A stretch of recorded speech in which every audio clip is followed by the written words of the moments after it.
In the 1970s, a new drug hit the market called cocaine, and this is when the world finally got familiar with the white powder. From the beginning, the #1 producer of cocaine was Colombia, and this is the time they started creating different types of groups, basically the early forms of cartels, to get this cocaine everywhere in the world.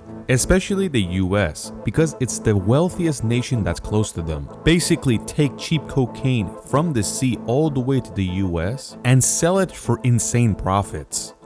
Long story short, they do this and they become extremely wealthy, where these tiny groups turn into huge cartels. These cartels were no joke. They were even more powerful than the government themselves. And some of these cartels even had their own military personnel to protect their goods and services. So basically, even if the government had policemen, SWAT teams, even their military, they were not going to be able to compete with these cartels. So basically, they were free to do whatever they want. When we get to the 1980s, the cartels in Colombia are pretty much billion-dollar organizations, and they could easily take these drugs with airplanes, ships, helicopters, even driving cars through Mexico and get them to the US.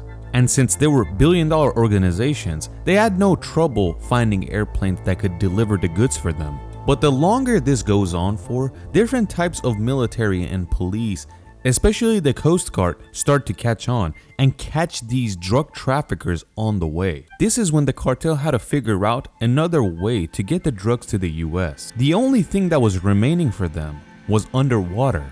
They were basically looking for a submarine. At this time, Pablo Escobar is the most powerful and richest cartel boss. He's a multi-billionaire and money is no object. At this time, Pablo Escobar's cartel, called the Medellin cartel, and even the Cali cartel, started looking into submarines. Of course, they couldn't buy a submarine. It was only built for military use. So they had to get creative and built their own. When the idea of submarine came around, this is when they thought they could get the drugs all the way to Europe now. Because before, it was extremely hard to traffic drugs. They could only take it in small doses through airplanes. Building a submarine might sound easy, but it's actually one of the most difficult tasks. But anyways, they started investing to build their own submarine fleet. They hired all types of engineers, designers, blacksmiths, and bought all types of equipment to get this job done. But it was not like they could go inside a hangar and build the submarine with ease, because they had to do it in secrecy. This is why they had to take all the engineers, the tools, the blacksmith in the middle of the jungle, basically far from civilization, so they can build something like this and no one can know about it. But the thing is, where the cocaine is made is in the middle of nowhere of Colombia, basically in the middle of the jungle. So it made sense to build the submarine alongside this operation as well. Anyways, they were successful in building a submarine, but we don't know exactly when they started using them. The only thing we know is that the first time one of these submarines was caught was in the year 1986 alongside the coast of Florida by Boca Raton.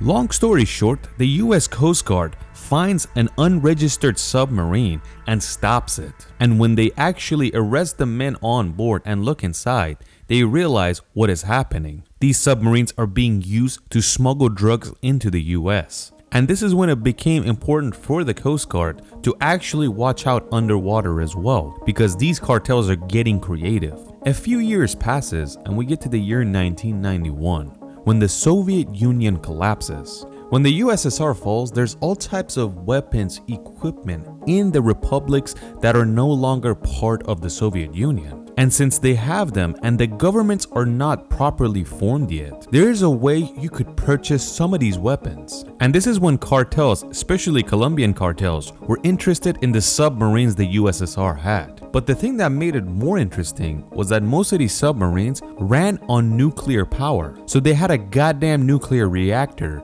and the cartel was trying to buy it. It was not as easy for a cartel member to go up to like Ukraine and ask them to sell them a submarine.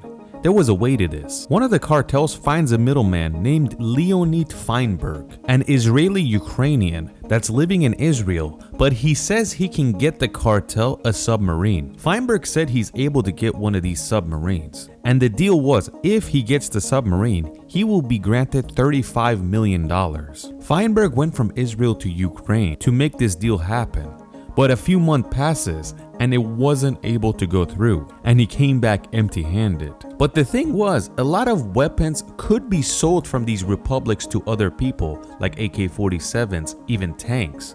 But a nuclear submarine wasn't that easy, because it wasn't only the Russians that were worried these were gonna be sold off. It was actually NATO members as well, because it is very serious for any military to have a nuclear submarine. NATO members weren't gonna allow any country like Turkey to even purchase it, let alone a goddamn cartel in Colombia. So anyways, if the deal went through, nobody was able to take this thing all the way to South America. Basically, the fall of the Soviet Union was their only chance of getting a submarine like this. But they were unsuccessful, so they had to go back to the drawing board and build the perfect submarine for what they're doing. When we fast forward to nowadays, especially after the 2010s, more than 200 of these cartel submarines has been caught by the coast guards of the US and Mexico. But imagine how many submarines are coming and going for 200 of them to be caught in 15 years. Right now, one of the main ways the cartel uses to bring the cocaine to the US is submarines. Instead of taking 10 kilos of this product to the US in different routes like airplanes, smuggling them through the border, they just put tons of this material inside the submarine and take it there. Long story short, hundreds of thousands of dollars in profits turns into hundreds of millions of dollars. So it's very much worth it for them to ship it like this. Like for example, when 7 tons of cocaine comes from Colombia all the way to Florida, how much you think is the value of this drug? Between $200 and $300 million.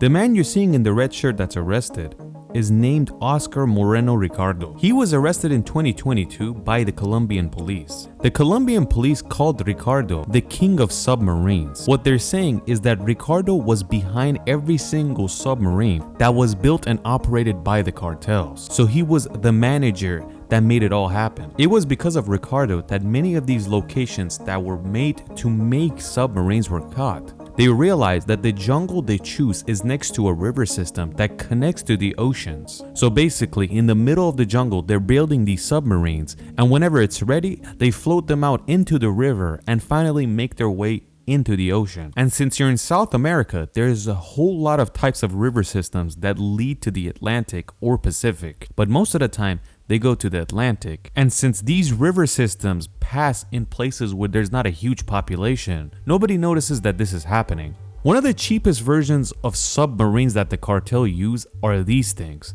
and you can't really call it a submarine because it floats under the water, but the tippity top is still up, so it doesn't completely submerge into water. But it's very hard to see by Coast Guard ship, but it can be seen by helicopters and airplanes. The reason most of the deliveries happen with this type of sub is because it's extremely cheap and it doesn't need any special equipment to pump oxygen inside the sub. They could just open the window and have fresh air. And it doesn't need anything special. It has to have a captain's chair, a diesel engine, fuel, and tons of cocaine. But because of the way they float out of the water and they could be seen by airplanes, these are the most common subs that are caught. Just like we said, in the last 15 years, more than 200 of these subs have been caught, and most of them has been this kind. The way these subs work is that they're one-time use. When they get to the delivery location, they take out the product and they basically allow water to enter the cabin and sink all the way down to the ocean floor. So they're not gonna risk driving this thing back because it's not worth it. And since they deliver the product, their profit margins are huge, so it's worth it just to dump it and build a new one. Another thing, if the sub is being caught, they also allow water to enter it. So the sub goes all the way down to the ocean floor, so the authorities cannot find it. And even if they do, they have a hard time realizing what is in there. That means the evidence inside them cannot be used against them in court. In the year 2022, a Colombian cartel submarine makes its way into the Amazon River, enters the Atlantic Ocean, and it's planned to go all the way to Spain. The main driver of the sub is a retired boxer called Alejandro Agustin Alvarez. Alvarez has a better type of submarine that could go all the way down, and he travels at a speed of 19 kilometers an hour. This type of sub has no GPS or any type of computer, and the reason for that is different type of military or different cargo ships cannot detect something like this is underwater. All Alvarez has is an old school compass to know where he's going. So basically, he's traveling more than 6,000 kilometers with just a compass. If they go 19 kilometers an hour, they could reach the destination in about 2 weeks. But the problem was, at that time, they had a lot of head waves, basically wave going towards the west. And that means this submarine had to use a lot more fuel and try a lot harder just to go slower. The submarine that Alvarez is using is very much different than the sub that they used to go to America. Since they're gonna travel in the middle of the Atlantic Ocean, it needs a lot more diesel fuel. Like for example, the sub that's used to go from Colombia to the US is only 13 meters long because it doesn't need a lot of fuel.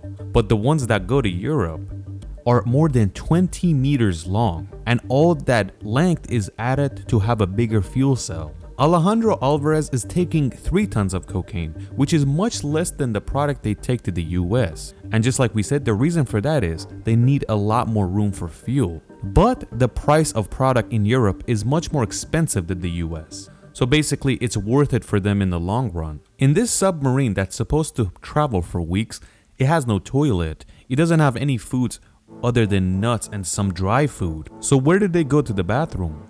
They bring bags on board and they have to keep it until the very end. So you can only imagine how bad it smells in there. But just like we said, the wind was against them, so the waves were against them as well. They had to use a lot more fuel, keep that diesel engine pinned, just to go a lot slower than they were planning on. And that means it's not going to take them 2 weeks to get to Europe. It actually took 27 days. After 27 days, Alvarez gets to the coast of Spain, but he runs out of fuel. So he doesn't have enough fuel to go to the destination. And this is when it's all bad, because they have no choice but to come on top of the water to maybe look for help or see where they are. But as soon as they lift, the Coast Guard of Spain sees them in the middle of the ocean, and that's when they attack them and arrest everyone on board. But Alvarez successfully pulls the pin where it allows water inside the cabin, and that allows the submarine to sink to the bottom of the ocean. The Spanish Coast Guard was not gonna cut these guys loose. They arrested them, and they made it their mission to pull the submarine from the bottom of the ocean to find the evidence and give the maximum sentence to these drug traffickers. They successfully pulled the submarine up from the bottom of the ocean and found 3 tons of cocaine in there. And the value of all this is 150 million euros. Alvarez and his 2 workers, which were from Ecuador, got 11 years in prison. Every time one of these subs is caught, it costs the cartel tens of millions of dollars. And that's why throughout the years, cartels want to minimize this and they build better and better subs. Nowadays, they have a sub that's 25 meters long. It has a place for the workers to sleep. It has a toilet, and most importantly, it completely submerges into water. And let's not forget, it has a very advanced periscope as well, so they can look out in every direction. Another thing that makes these subs more interesting is that they're made with fiberglass, so they're much lighter, easier to build, and that means they could carry more cargo and be more fuel efficient, which is huge for an operation like this. These types of subs have never been caught in the middle of an operation. They have only been found at the bottom of the ocean. After the cartel is finished with them, they fill it with water and allow it to sink to the bottom of the ocean. So this is the only place the authority has been able to find them, and they know such thing exists. And this shows us that the performance of these is much better than the old school ones. This is what happens when your profit margins are so large and the cost of getting caught is so high that you start innovating in things like this. These cartels have so much money that they could bring all types of experts, quiet them down with large sums of money for them to help them out in engineering and building such a sophisticated machine. The last submarines we want to show you are these new electric ones that the cartel has been using. The electric subs is not like the old school subs that has a diesel engine and they go wherever they want. No, these subs are connected to a boat or a ship up above. So up above, they have a ship that's registered, maybe a fishing ship or a cargo ship, but there is a chain underneath it that's connected to this electric submarine. And anywhere this ship goes, the submarine is pulled with it. If the Coast Guard gets suspicious and pulls over this ship, they're not going to be able to find this electric submarine connected to it because they can easily unhook, and when the Coast Guard leaves, they could hook back up and go to their destination. Just like the fiberglass submarines, these electric submarines have never been caught either. Only the ones that have sunk at the bottom of the ocean has been found, so they know such things exist, but they have never caught it in action.